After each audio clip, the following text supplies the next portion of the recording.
اعوذ باللہ من الشیطان الرجیم بسم اللہ الرحمن الرحیم۔ معزز ناظرین، السلام علیکم ورحمۃ اللہ وبرکاتہ۔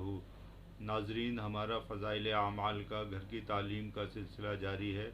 اسی کو آگے بڑھاتے ہوئے آج ہم حکایات صحابہ کے باب نمبر 12 کی شروعات کریں گے، جو ہے حضور صلی اللہ علیہ وسلم کے ساتھ محبت کے واقعات میں۔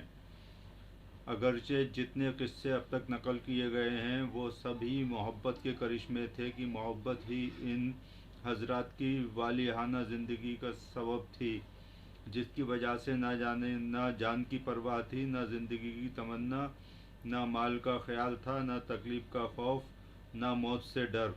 اس کے علاوہ محبت حکایت کی چیز بھی نہیں، وہ ایک کیفیت ہے جو الفاظ و عبارات سے بالا تر ہے۔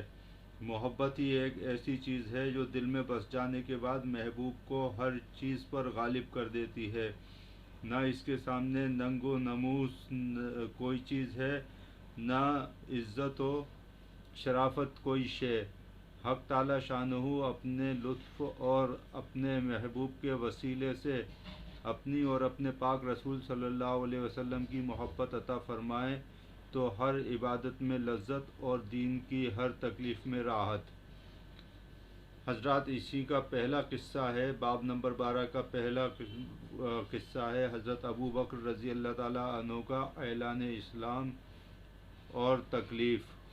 ابتدائے اسلام میں جو شخص مسلمان ہوتا تھا وہ اپنے اسلام کو حتی الوسع جہاں تک بس چلتا تھا مخفی چھپا ہوا رکھتا تھا، حضور صلی اللہ علیہ وسلم کی طرف سے بھی اسی وجہ سے کہ ان کو کفار سے اذیت تکلیف نہ پہنچے، اخفاء یعنی چھپانے کی تلقین ہوتی تھی۔ جب مسلمانوں کی مقدار 39 تک پہنچی تو حضرت ابو بکر صدیق رضی اللہ تعالی عنہ نے اظہار کی درخواست کی کہ کھلم کھلا علل اعلان تبلیغ کی جائے۔ حضور صلی اللہ علیہ وسلم نے اول انکار فرمایا، مگر حضرت ابو بکر صدیق رضی اللہ عنہ کے اصرار پر قبول فرما لیا اور ان سب حضرات کو ساتھ لے کر مسجد کعبہ میں تشریف لے گئے۔ حضرت ابو بکر صدیق رضی اللہ تعالی عنہ نے تبلیغی خطبہ شروع کیا۔ وہ سب سے پہلا خطبہ ہے جو اسلام میں پڑھا گیا، اور حضور صلی اللہ علیہ وسلم کے چچا سید الشہداء حضرت حمزہ رضی اللہ تعالی عنہ اسی دن اسلام لائے ہیں، اور اس کے 3 دن بعد حضرت عمر رضی اللہ تعالی عنہ مشرف بائی اسلام یعنی مسلمان ہوئے ہیں۔ خطبہ کا شروع ہونا تھا کہ چاروں طرف سے کفار و مشرکین مسلمانوں پر ٹوٹ پڑے۔ حضرت ابو بکر صدیق رضی اللہ تعالی عنہ کو بھی باوجود کہ مکہ مکرمہ میں ان کی عام طور سے عظمت و شرافت مسلم تھی، اس قدر مارا کہ تمام چہرے مبارک پر خون بھر گیا، ناک کان سب لہو لہان ہو گئے، پہچانے نہ جاتے تھے، جوتوں سے لاتوں سے مارا، پاؤں سے روندا، اور جو نہ کرنا تھا سبھی کچھ کیا۔ حضرت ابو بکر صدیق رضی اللہ تعالی عنہ بے ہوش ہو گئے۔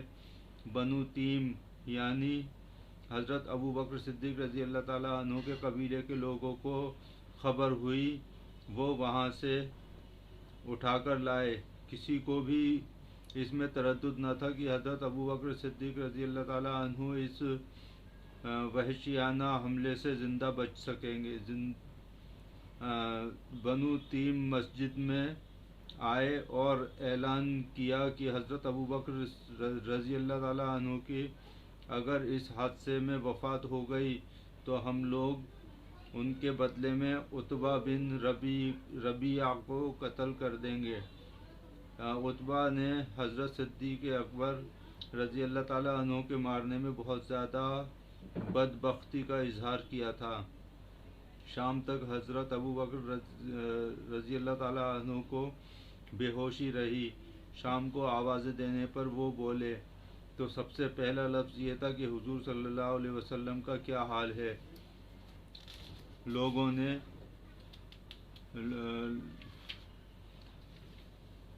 اس پر بہت मलामत की कि उन्हीं के साथ की बदौलत ये मुसीबत आई और दीन की मौत के और दीन पर मौत के मुंह में रहने पर बात की, तो वो भी हुजूर सल्लल्लाहु अलैहि वसल्लम का जज्बा और उन्हीं की ले। लोग पास से उठकर चले गए कि बददिली भी थी और ये भी आखिर कुछ जान बाकी है कि बोलने की नौबत आई और आपकी वालिदा उम्मे खैर रज़ी अल्लाह ताला अन्हु से कह गए कि उनके खाने पीने के लिए किसी चीज़ का इंतज़ाम कर दें। वो सब तैयार करके लाईं और खाने पर इसरार किया, मगर हज़रत अबू बकर रज़ी अल्लाह ताला अन्हु की वही एक सदा थी कि हुजूर सल्लल्लाहु अलैहि वसल्लम का क्या हाल है, हुजूर सल्लल्लाहु अलैहि वसल्लम पर क्या गुजरी। उनकी वालिदा ने फरमाया, मुझे तो खबर नहीं कि क्या हाल है। आपने फरमाया कि उम्मे जमील रज़ी अल्लाह ताला अन्हु हज़रत उमर रज़ी अल्लाह ताला अन्हु की बहन के पास जाकर दरियाफ्त कर लो कि क्या हाल है। वो बेचारी बेटे की इस मजलूमाना हालत की बेताबाना दरख्वास्त को पूरा करने के वास्ते उम्मे जलील रज़ी अल्लाह ताला अन्हु के पास गई और मोहम्मद सल्लल्लाहु अलैहि वसल्लम का हाल दरियाफ्त किया। वो भी आम दस्तूर के मुआफिक उस वक्त तक अपने इस्लाम को छुपाए हुए थी।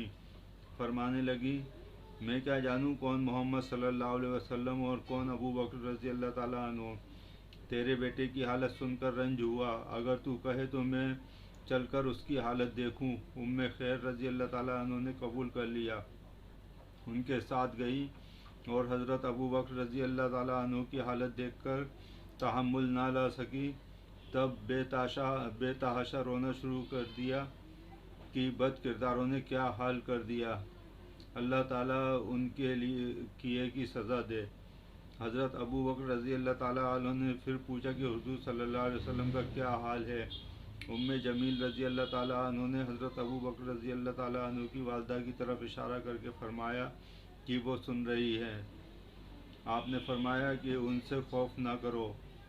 तो उम्मे जमील रज़ी अल्लाह ताला अन्हा ने खैरियत सुनाई और अर्ज़ किया, बिल्कुल सही सालिम हैं। आपने पूछा कि इस वक्त कहाँ हैं। उन्होंने अर्ज़ किया कि अरकम रज़ी अल्लाह ताला अन्हु के घर तशरीफ़ रखते हैं।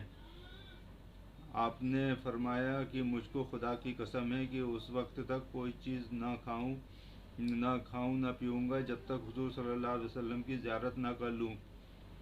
इनकी वालिदा को तो बेकरारी थी कि कुछ खा लें और उन्होंने कसम खा ली कि जब तक ज़ियारत न कर लूँ कुछ नहीं खाऊंगा। इसलिए वालिदा ने इसका इंतज़ार किया कि लोगों की आमद व रफ्त बंद हो जाए, मुबादा कोई देख ले और कुछ अजियत पहुँचाए। जब रात को बहुत सा हिस्सा गुजर गया तो हज़रत अबू बकर रज़ी अल्लाह ताला अन्हु को लेकर हुज़ूर सल्लल्लाहु अलैहि वसल्लम की खिदमत में अरकम के घर पहुँची। हज़रत अबू बकर रज़ी अल्लाह ताला अन्हु हुज़ूर सल्लल्लाहु अलैहि वसल्लम से लिपट गए। हुज़ूर सल्लल्लाहु अलैहि वसल्लम भी लिपट कर रोए और मुसलमान भी सब रोने लगे कि हज़रत अबू बकर रज़ी अल्लाह ताला अन्हु की हालत देखी न जाती थी। इसके बाद हज़रत अबू बकर सिद्दीक़ रज़ी अल्लाह ताला अन्हु ने दरख्वास्त की कि ये मेरी वालिदा हैं, आप इनके लिए हिदायत की दुआ फरमा दें और इनको इस्लाम की तबलीग भी फरमाएं। हुज़ूर सल्लल्लाहु अलैहि वसल्लम ने अव्वल दुआ फरमाई, उसके बाद उनको इस्लाम की तरगीब दी। वो भी उस वक्त मुसलमान हो गई। ये वाक़या लिया गया है खमीस से। फ़ायदा, ऐश व इशरत निशात व फ़रहत के वक्त मोहब्बत के दावे करने वाले सैकड़ों होते हैं। मोहब्बत व इश्क वही है जो मुसीबत और तकलीफ़ के वक्त भी बाकी रहे। हज़रात, इसी तरीके से फ़ज़ाइल आमाल का घर की तालीम का सिलसिला आगे भी जारी रखेंगे। फ़िलहाल आपसे इजाज़त चाहता हूँ। अस्सलामु अलैकुम वरहमतुल्लाहि वबरकातुहू।